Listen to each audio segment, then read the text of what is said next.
Assalamualaikum warahmatullahi wabarakatuh.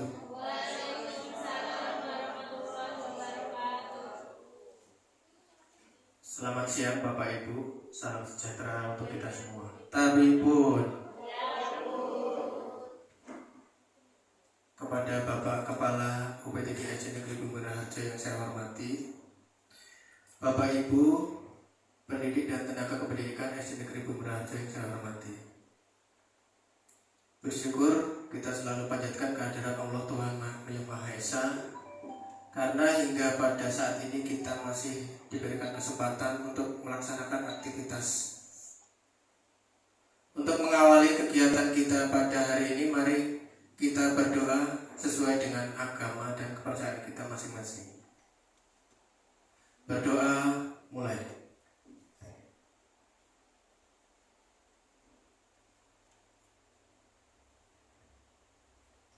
Berdoa selesai. Gimana kabarnya Bapak Ibu?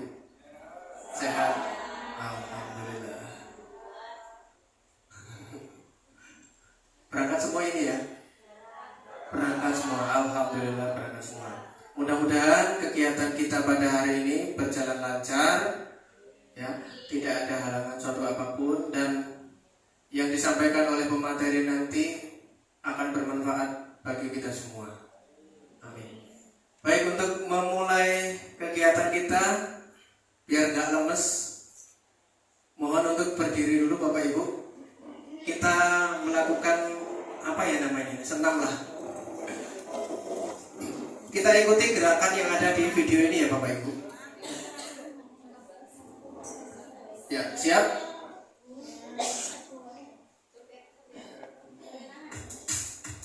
Kita ikuti gerakan yang ada di video.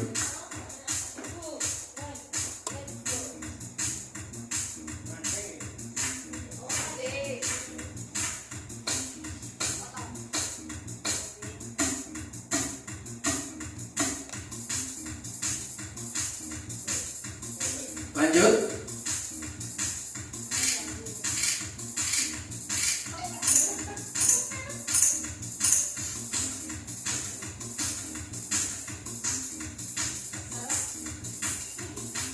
Ya, lanjut.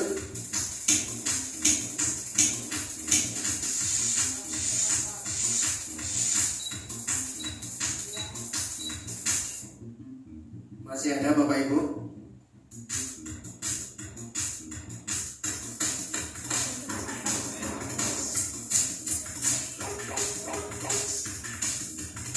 Masih ada lagi nanti?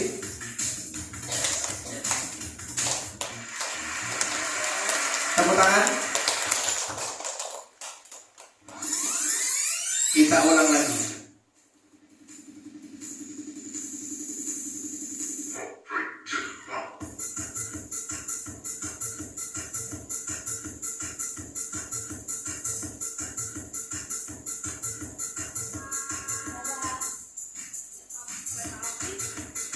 Jalan.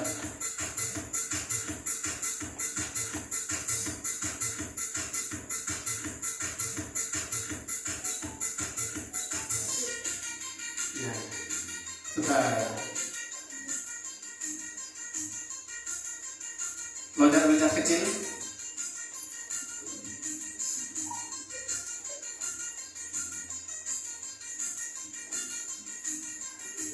Lagi.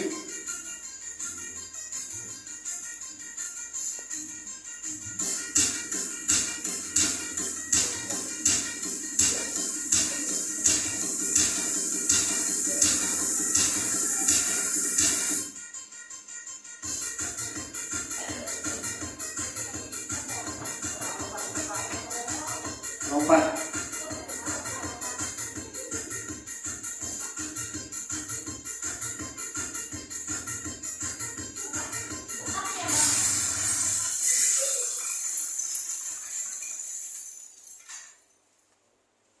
Oh, udah habis Bapak. Tepuk tangan untuk kita.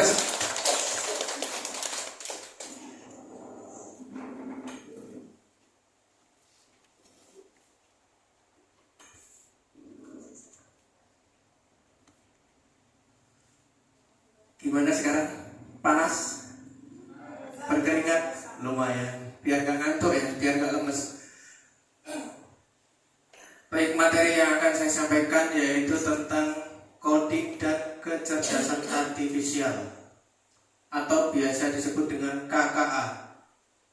Kalau kita bahasa Inggriskan menjadi Coding and Artificial Intelligence atau disingkat dengan AI. Kalau bahasa AI atau AI itu sudah tahu semua, tapi kalau menggunakan kata-kata KKA ini masih asing. Namun sebetulnya ini malah yang sudah ke dalam kurikulum, ya sudah ada di dalam kurikulum, namanya kurikulumnya ya KKA ini. Jadi bukan Coding and Artificial Intelligence, di kurikulum itu namanya Coding dan Kecerdasan Artifisial atau disingkat dengan KKA.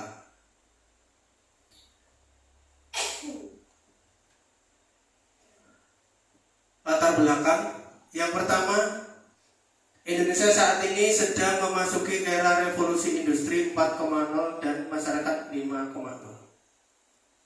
Maksudnya revolusi industri itu adalah sedang dikembangkannya teknologi atau sedang ditingkatkannya teknologi, berbagai macam teknologi, kecanggihan teknologi ditingkatkan semua, dan masyarakatnya diminta untuk mengikuti atau memanfaatkan teknologi itu. Makanya disebut dengan masyarakat 5.0.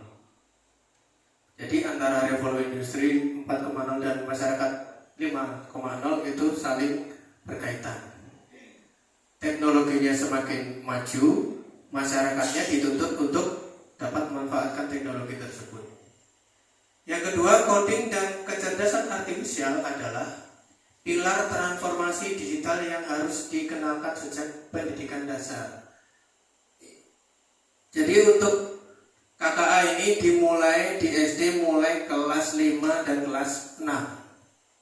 Ya, sudah ada mata pelajarannya di kelas 5 dan kelas 6, yaitu mata pelajaran KKA.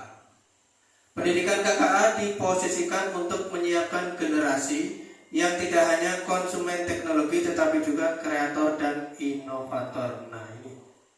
Jadi, kalau setiap hari kita hanya sebagai konsumen, kita hanya memanfaatkan, kita hanya mencari ilmu atau sesuatu dari KKA itu atau AI itu, yang sekarang diminta generasi yang saat ini justru menjadi kreator dan inovatornya.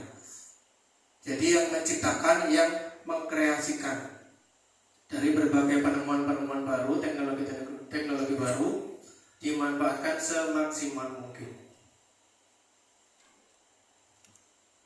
Tujuan pengenalan mapel KKA. Yang pertama yaitu menumbuhkan keterampilan berpikir komputasional. Berpikir komputasional itu adalah kita mempunyai pikiran atau mempunyai ide-ide menyerupai dengan komputer. Yang kita tiru apanya? Yang kita tiru adalah data-data rincinya. Kita mempunyai pikiran, misalnya kita mau membuat nasi goreng. Berpikir komputasionalnya bagaimana? Dari nasi goreng itu kita perlu tahu bahan-bahannya apa saja, alat-alatnya apa saja. Setelah itu ada cara membuatnya sampai disajikan bisa untuk dinikmati, itu proses seperti apa. Itu namanya berpikir komputasional. Jadi tidak ada istilah nasi gorengnya tahu-tahu jadi, nggak ada. Ya, jadi ternyata manusia itu bisa mengikuti pikiran atau mempunyai pola pikir yang sama dengan komputer. Namun yang kita tiru di sini adalah rincian atau detail-detail proses kegiatan tersebut dari awal sampai akhir. Yang kedua, membangun literasi digital dan etika teknologi. Nah, tetap di sini ada literasi. Jadi dalam menggunakan teknologi digital yang baru saat ini, tetap kita perlu membaca peraturan-peraturan atau aturan yang harus kita taati. Kalau tahu nanti mungkin kita perlu mengupload KTP, nomor HP, atau mungkin identitas yang lain, kita perlu tahu bahwa aplikasi atau website tersebut aman untuk data-data kita. Kemudian etika teknologinya bagaimana? Kita gunakan teknologinya untuk hal-hal yang positif, untuk hal-hal yang baik, bukan untuk kejahatan, bukan untuk hal-hal yang negatif atau hal-hal yang buruk. Yang berikutnya adalah meningkatkan kreativitas dan kemampuan memecahkan masalah. Jadi kreativitas ditingkatkan kembali, kemudian ada masalah-masalah baru yang tadinya mungkin sulit untuk dipecahkan, sekarang menjadi mudah untuk memecahkannya. Contoh kalau untuk Bapak Ibu guru adalah masalah membuat perangkat ajar atau administrasi pembelajaran. Itu dari dulu menjadi permasalahan yang kita bingung ketika akan ada monitoring dan evaluasi. Kita bingung cara membuat perangkat ajar ini gimana. Ternyata dengan menggunakan teknologi KKA ini kita bisa manfaatkan untuk memecahkan masalah tersebut. Jadi administrasi pembelajaran atau mungkin hal-hal lain yang berkaitan dengan tugas guru dapat kita selesaikan. Yang berikutnya adalah menyiapkan peserta didik untuk menghadapi dunia kerja dan sosial berbasis teknologi. Nah, kalau kita tidak mengikuti, anak-anak juga tidak mengikuti, nanti akan ketinggalan zaman. Saya rasa anak-anak yang sudah mungkin kelas 6 atau kelas 5, 99% punya HP Android. Ya, jadi itu membuktikan bahwa memang dari orang tua atau wali sudah menyiapkan anak-anak itu agar mengerti dunia teknologi saat ini. Dan mereka nggak sekedar punya HP kalau saya lihat itu. Mereka sudah benar-benar menyatu dengan HP-nya. Punya akun medsosnya. Atau nomor WA-nya juga sudah atas namanya sendiri. Kemudian kalau memang sering main game, pasti game-game yang dia sukai akan diinstal di sana. Galeri-galerinya penuh dengan foto-foto atau videonya. Ya, itu membuktikan bahwa peserta didik ini siap untuk menghadapi dunia yang semakin maju teknologinya. Dasar hukum mata pelajaran KAA yang pertama adalah Undang-Undang Nomor 20 Tahun 2003 tentang Sistem Pendidikan Nasional. Yang kedua, RPJPN, Rencana Pembangunan Jangka Panjang Nasional 2025 sampai 2045, yang nantinya ditargetkan di tahun 2045 menjadi generasi emas. Ya, mudah-mudahan bisa terwujud. Yang ketiga, kebijakan Kemendikdasmen soal transformasi kurikulum dan digitalisasi pendidikan. Nah, sekarang kita masuk ke materi. Apa itu coding?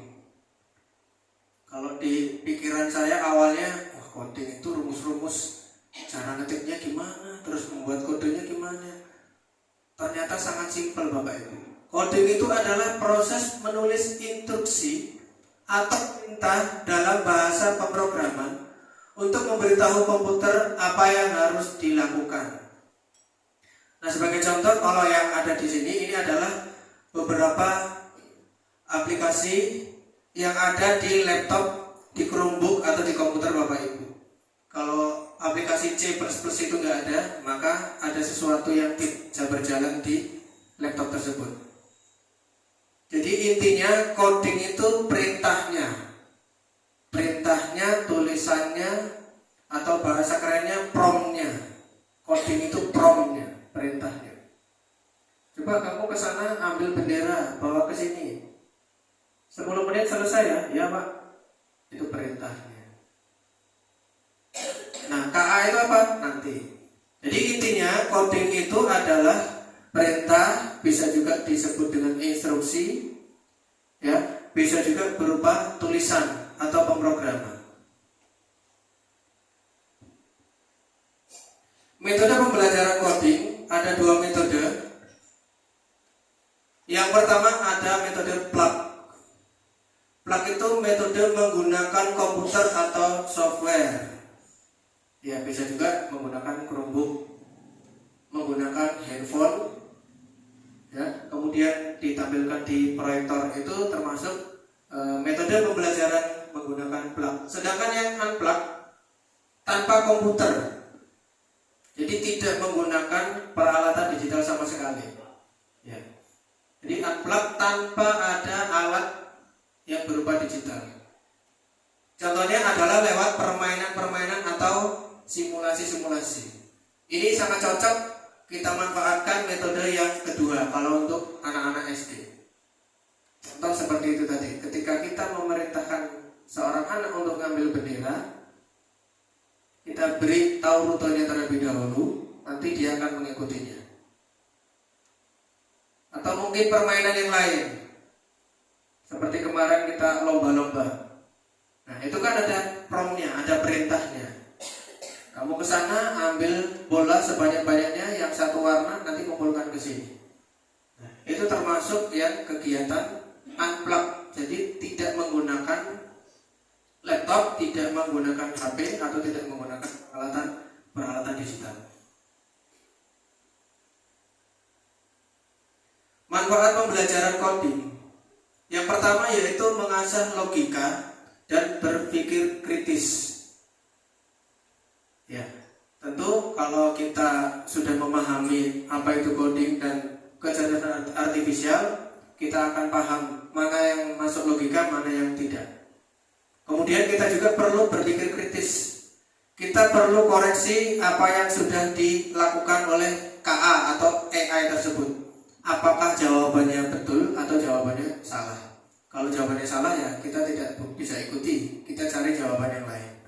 Yang berikutnya adalah melatih kreativitas. Jadi siswa dituntut untuk lebih kreatif lagi, ya, terutama berkaitan dengan pembelajaran coding. Nanti kalau misalnya perlu menggunakan komputer atau Chromebook, mereka ya bisa lebih kreatif lagi, karena mencoba hal-hal baru itu yang disenangi oleh anak-anak. Yang ketiga adalah meningkatkan keterampilan problem solving, memecahkan masalah.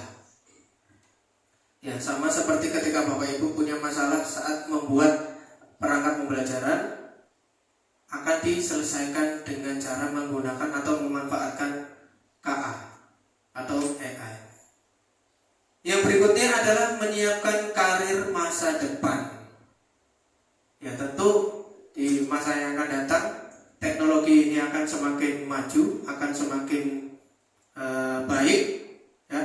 Sudah tidak asing lagi bagi anak-anak. Jadi kalau yang tidak menguasai KKA atau tidak menguasai teknologi, dia akan ketinggalan, tidak bisa mengikuti perkembangan. Mungkin juga ada kemungkinan saat mereka dewasa, anak-anaknya sekarang SD, saat mereka dewasa mungkin ada syarat memahami coding dan kecerdasan artifisial. Mungkin ini hanya mungkin. Ya, suatu saat seperti itu. Jadi ketika diberikan tugas dari pekerjaannya, membuat grafik atau membuat tabel, mereka akan cepat selesai. Kalau yang tidak menguasai nanti akan ketinggalan. Sampai di sini dulu, ada yang mau ditanyakan Bapak Ibu tentang coding? Paham ya? Lanjut untuk KA. KA itu adalah kecerdasan artifisial, kepanjangannya. Kemampuan mesin untuk meniru kecerdasan manusia, yakni berpikir, belajar, memecahkan masalah, dan membuat keputusan. Contohnya mengenali wajah. Ini kayaknya di setiap HP sudah ada ya, mengenali wajah. Biasanya dikunci, bukanya menggunakan wajah masing-masing. Kemudian menjawab pertanyaan. Kita tulis pertanyaannya atau kita foto pertanyaannya, kita kirim, KA akan menjawabnya. Menerjemahkan bahasa. Contohnya Google Translate. Nah, itu sudah bisa menerjemahkan bahasa dari bahasa asing ke bahasa Indonesia. Jadi kita tidak perlu mencari lagi menggunakan kamus bahasa Inggris mengartikan satu persatu. Cukup menggunakan Google Translate sudah dapat kita artikan. Penerapan KA dalam kehidupan sehari-hari. Yang pertama, di bidang kesehatan, contohnya yaitu dalam mendiagnosis penyakit dan operasi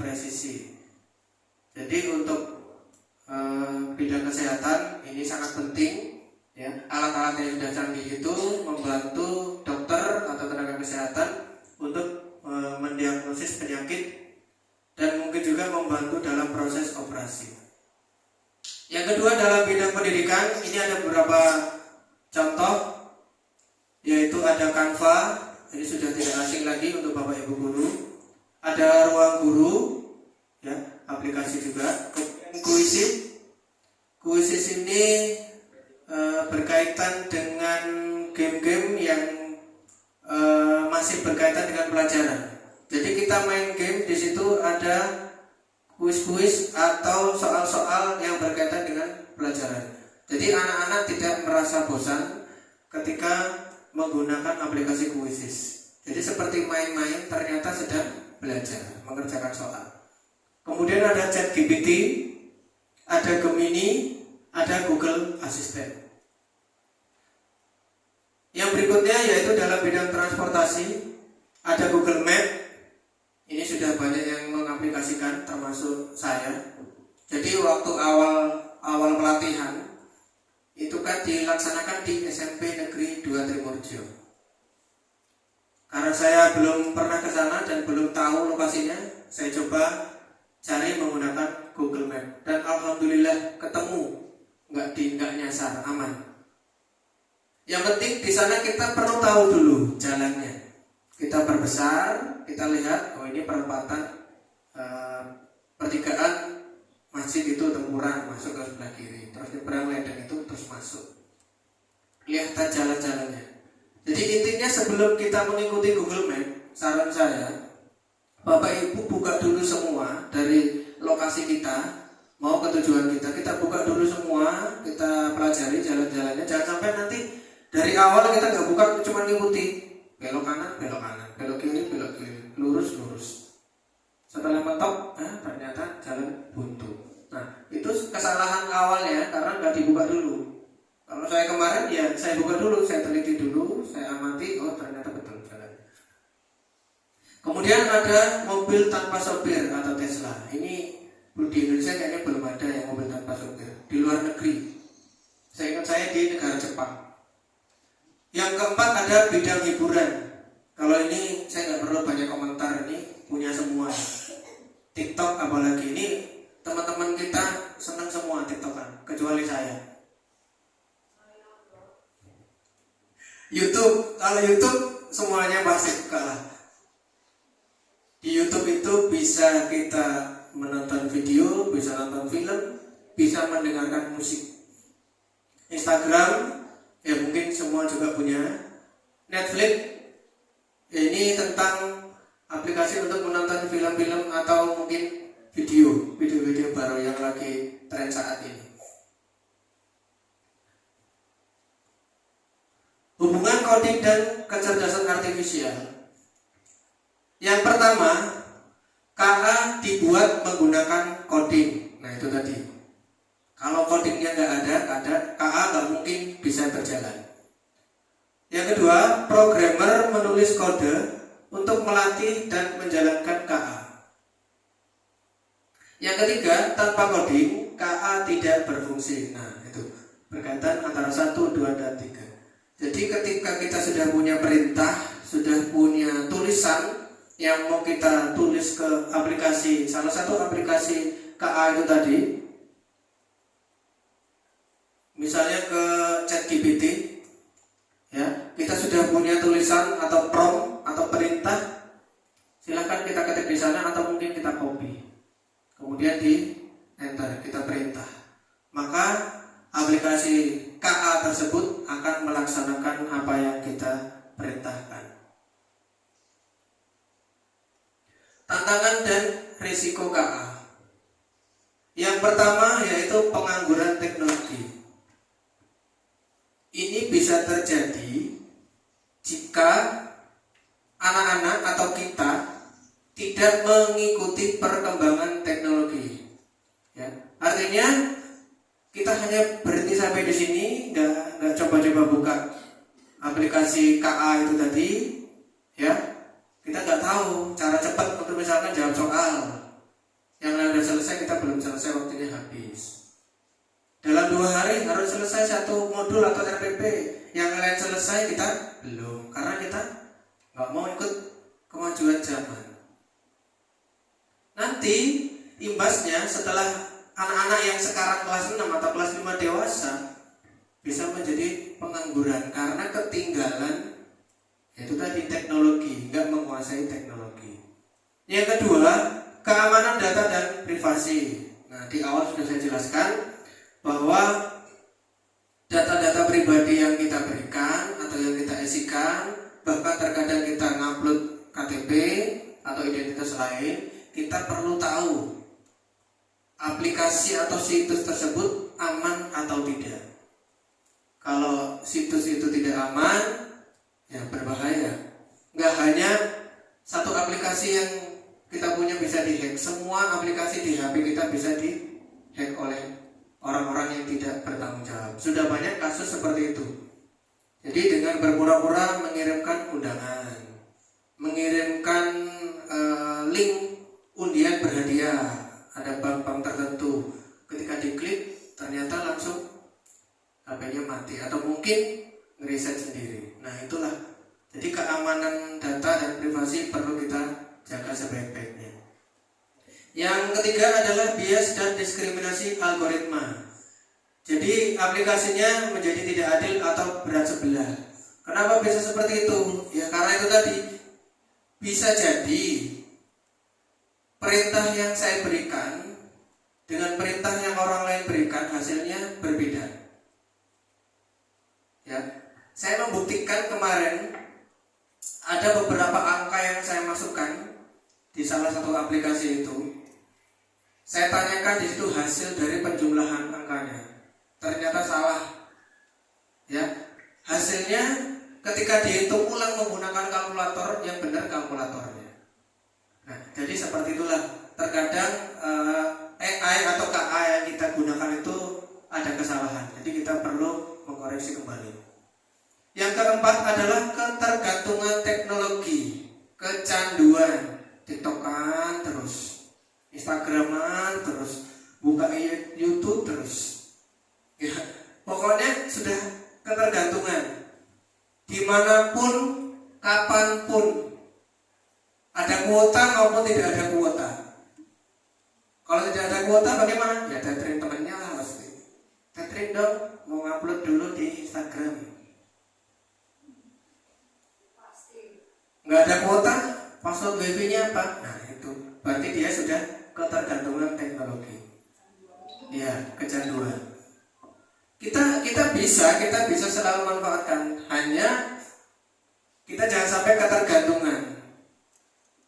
Ada saat dimana kita perlu meletakkan HP, ada saatnya HP itu untuk hiburan, ada saatnya handphone atau laptop itu kita gunakan untuk menyelesaikan pekerjaan kita. Jadi kita beradaptasi. Saatnya hiburan ya hiburan, saatnya sedang main-main ya main-main. Kalau sedang menyelesaikan tugas, sedang ada pekerjaan ya kita selesaikan tugas tersebut. Ya, kita bisa atur sendiri-sendiri lah, menyesuaikan. Etika dan regulasi. Etika dalam KA yang pertama yaitu KA harus digunakan untuk kebaikan bersama. Nah itu.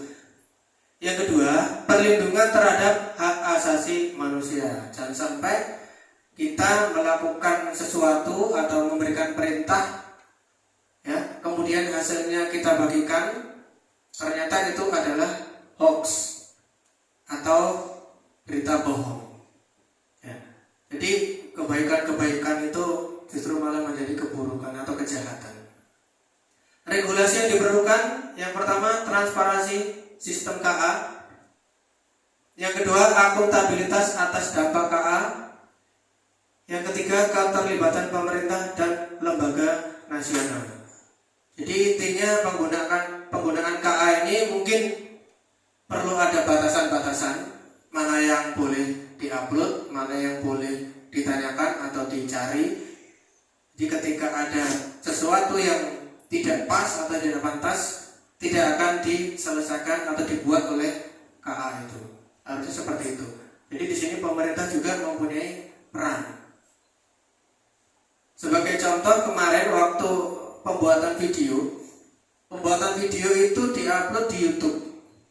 Ada beberapa video rekan-rekan pelatihan saya yang dihapus oleh YouTube itu. Kenapa bisa seperti itu? Yang pertama, video pembelajaran itu mengandung musik. Jadi dia terkena copyright atau royalti dari musik yang diupload di YouTube tersebut. Yang kedua, kalau di sana ada anak-anak yang berteriak, anak-anak yang nangis, di sana jawaban YouTube-nya apa? Mengandung konten kekerasan atau bullying. Padahal kita nggak ngapa-ngapain. Nah itulah sudah otomatis KA-nya. Di YouTube itu kan salah satu KA atau AI. Jadi yang kita upload itu dalam video namanya pembelajaran ya. Kadang kalau kita di SD ya, ada yang diambil pulpennya langsung nangis, ya. Ada yang nggak diambil, tahu-tahu hilang sendiri, dia nangis. Di sebelah ada anak-anak yang bermain-main, teriak-teriak, masuk ke dalam ruang kelas yang digunakan untuk perekaman video. Ternyata setelah diupload itu masalahnya. Nah, itu regulasi yang perlu kita koreksi. Ada hal-hal yang tidak pantas untuk kita upload, ada yang bisa. Peran generasi muda yang pertama yaitu memahami cara kerja KA. Yang kedua, mengembangkan KA yang etis dan adil.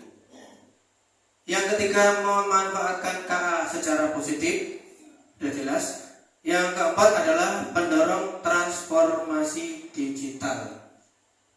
Jadi sekarang serba digital, bahkan pembayaran pun sekarang sudah menggunakan digital. Kesimpulan materi kita pada pagi hari ini, yang pertama yaitu coding sangat penting untuk membangun KA. Yang kedua, kecerdasan buatan merupakan teknologi yang membawa perubahan besar di berbagai bidang. KA membuka banyak peluang, namun juga menghadirkan tantangan yang perlu diantisipasi. Dengan pemahaman dan penggunaan yang bijak, kita dapat memaksimalkan manfaat KA untuk kemajuan bersama.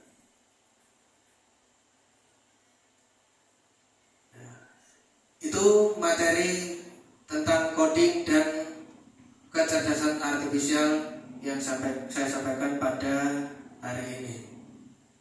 Ada yang mau ditanyakan, Bapak Ibu? Saya persilahkan. Cukup? Baik. Kalau cukup, kita coba praktek ya Bapak Ibu. Kita coba praktek menggunakan salah satu aplikasi yang mudah untuk kita gunakan, yaitu aplikasi ChatGPT. Mau yang menggunakan laptop dulu atau pakai HP? Hah? Mau pakai HP atau laptop dulu?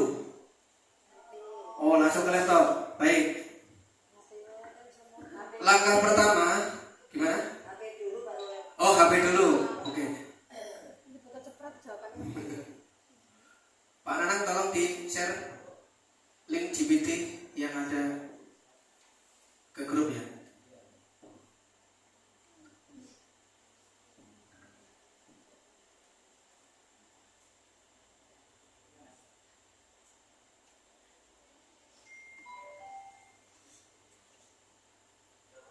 Sudah?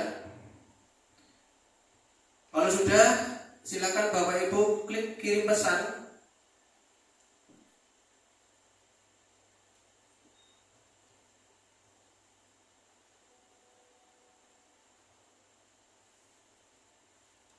Simpan dulu kontaknya.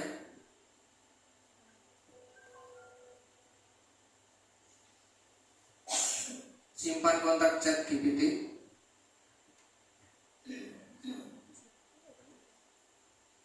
Bisa Bu?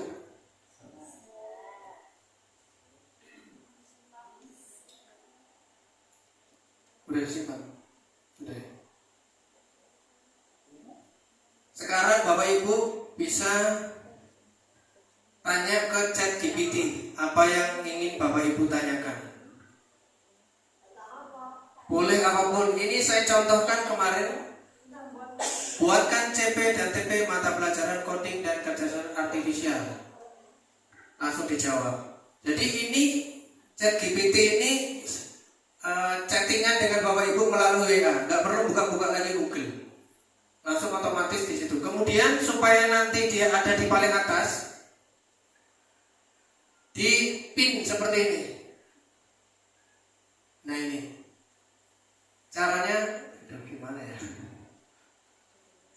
Kembali. Ini di mana? ChatGPT-nya tadi.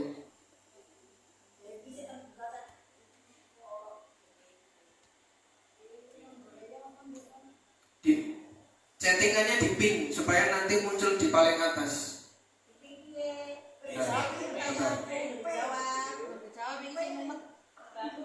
Aku dari Jawa. Kontaknya ada sih Pak. Oh, udah disebut ya.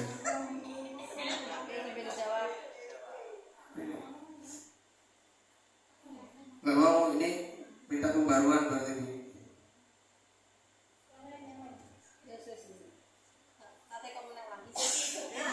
Di pin coba. Nah ini pinnya gimana ya kalau pakai laptop? Nah ini gini chatnya ditekan lama, chat GPT ditekan lama, kemudian klik tanda ini udah ke atas.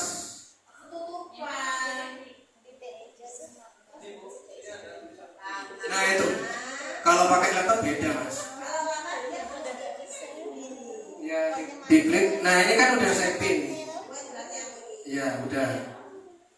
Nanti dia akan muncul yang paling atas.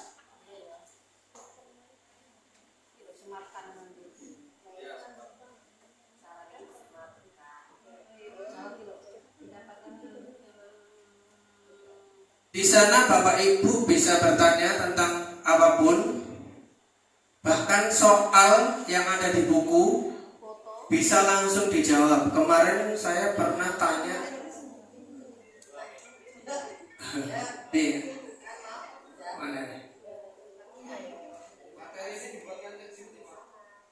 Materi ini ini contoh pelajaran bahasa Indonesia Bapak Ibu. Bukunya saya foto tentang kelinci kecil dan burung pipit. Bukunya saya foto, ada 3 halaman. Saya nggak nulis apa-apa, langsung dijawab sama dia. Tuh, apakah isi cerita tersebut? Dia sendiri yang nulis itu, saya nggak nulis apa-apa. Bukunya saya foto, saya kirim, dijawab. Anak-anak masih bingung nyari ceritanya apa isinya. Iya, di buku sudah ada. Misalnya bacaan, ada pertanyaan pasti dijawab. Ya, soal, coba soal Bu. Nanti di kelas kalau ada soal, nggak ada yang dijawab di foto. Tapi jangan yang pelajaran lokal Bu, kayak bahasa Lampung mungkin belum bisa. Kalau pelajaran IPAS, Pancasila, kemungkinan besar bisa. Tetap di ini ya Bu, dikoreksi. Kayak saya tadi itu, waktu jumlah angka dia salah jumlah. Entah di mananya yang salah. Ya coba pelajaran agama Islam Bu Nur bisa. Nanti dijawab sama dia. Silakan.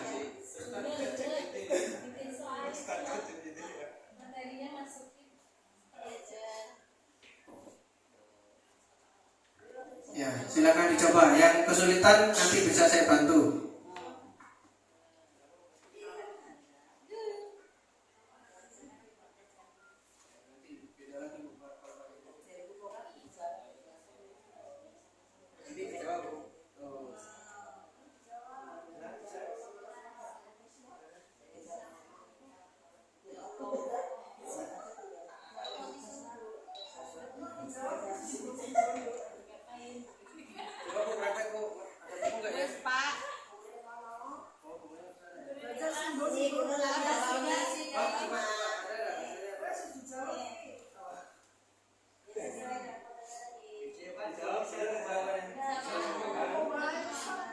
Nah, ternyata kita bisa kan bahwa ChatGPT ini sangat bermanfaat bagi kita. Ini ada soal di foto nggak merintah apa-apa kan, langsung dijawab. Nah itu.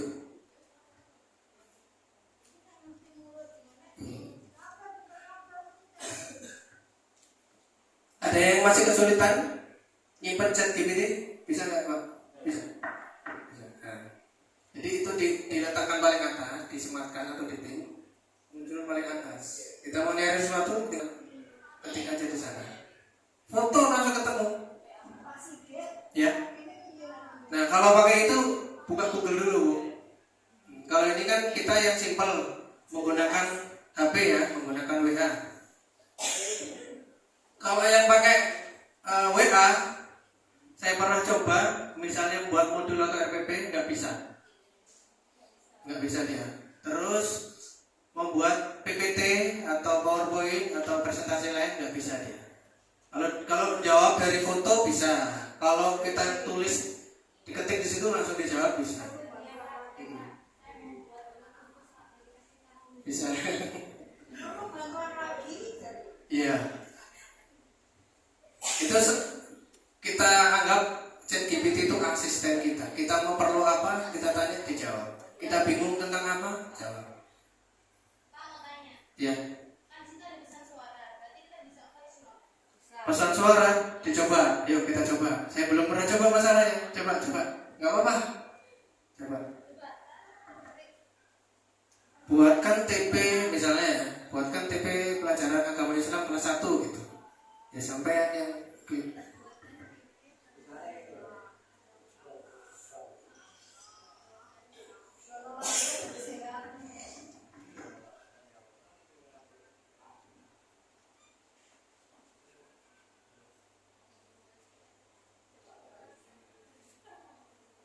tunggu beberapa saat.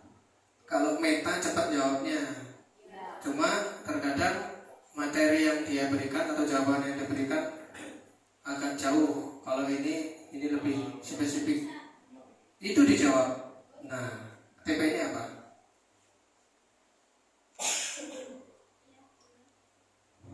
Ya, ternyata menggunakan pesan suara juga bisa Bapak Ibu. Tidak hanya chat, foto, ya, ternyata bisa. Gimana Pak? Balasannya tulisannya, tulisan. Bu Ayunin tadi tanya TP pelajaran agama kelas 1 ya. Muncul juga ada jawabannya. Itu yang menggunakan handphone. Kita sambungkan ke WA. Ada kesulitan? Bisa semua ya. Kalau yang menggunakan laptop, Bapak Ibu masuk dulu ke websitenya ChatGPT, Google.